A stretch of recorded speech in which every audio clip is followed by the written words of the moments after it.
Hello, my name is Zak-Kelmeckis. I'm Latrice's husband.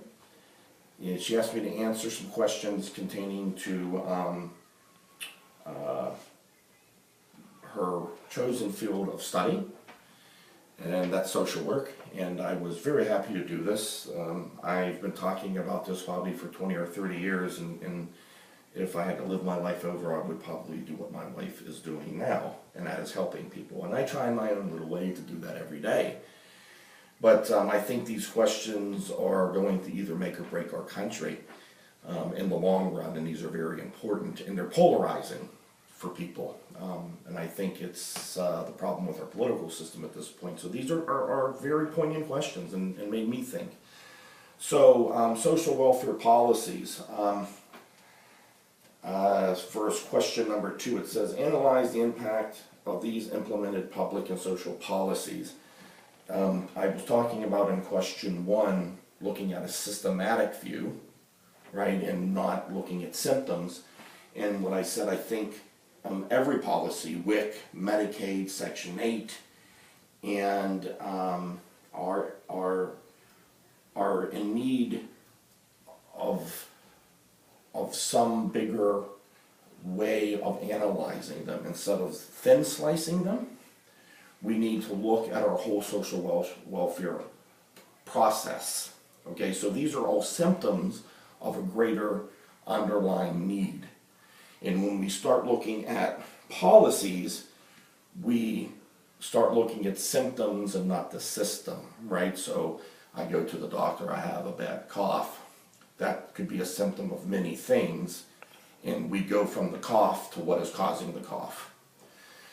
So I would say that when I look at these Medicaid Section 8, I can go into so many issues and start thin slicing them down, but I would like to really talk about the history of how it started, and I talked about in question 1.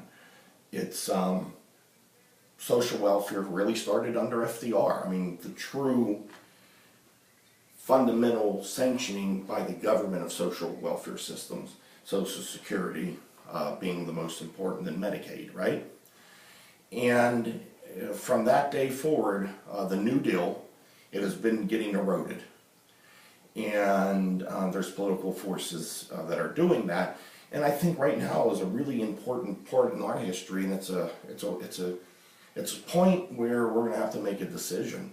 We're probably at the lowest, not probably, we are at the lowest level since the New Deal of providing means-tested social welfare to people that need it. We're at 7% means-tested, where 96% of the population gets social welfare, but only 7% of it is tested for people that truly need it. And we're polarizing and we're politicizing this. I think Ronald Reagan did a great job with the welfare queen that was made up, driving the Cadillac in Chicago with the food stamps. That's what people think. And the eroding of social welfare programs, any one program will change it any one day. It's looking at that system, and do we want to be a country that truly gives back from a government standpoint? And also I want to talk that people are very misconceived. I had my mind open. I work for a multi-billion-dollar oil company, and I have people from all over the world. 40 countries I counted in my department alone that I work with. And they said you have to be very careful when you talk about social programs. That policy is set that if the government, if you give incentives, it's not blowing up bureaucracy. And as we try, people, the political groups in the country, try to say, if we do this, that's going to add all these government workers and all this paperwork. You give incentives. You can look at any other country, France, Canada, Australia.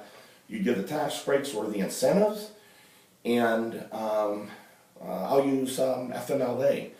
Until President Clinton passed FMLA, we couldn't get off of work. We would get fired if I hurt my shoulder and had to get it operated on. You can't work, you're fired. We said 90 days, you can't be fired, but we're not gonna pay you. There's no expectation that a company will pay you. Well, we could pass that law.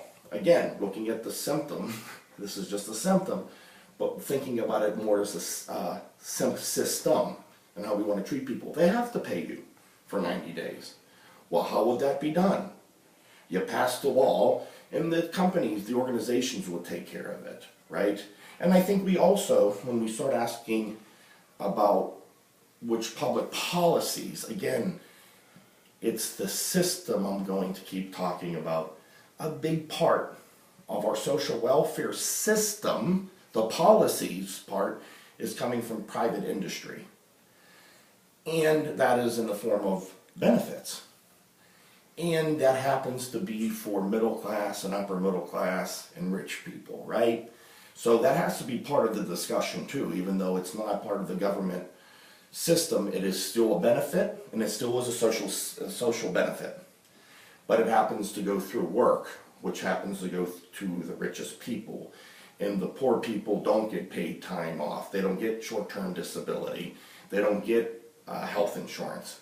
And again, policies. Even if we go and get Obamacare and it's 100% enacted, we will still have the lowest level of insured people in the world for Western countries, civilized countries. So again, I think we need to not pick on one policy, but have a big discussion about what the systematic problems are, not the systems. And it comes to the crazy left people and the crazy right people, and then the truth lies somewhere in the middle, right? We're not going to become a socialist country, and we can't, in my opinion, go back to the 96% tax rate of the New Deal. I think it's somewhere in the middle, and an intelligent discussion between the middle of the road people. I think we can come up with a systematic change that the policies will automatically drop down and follow into the right slots.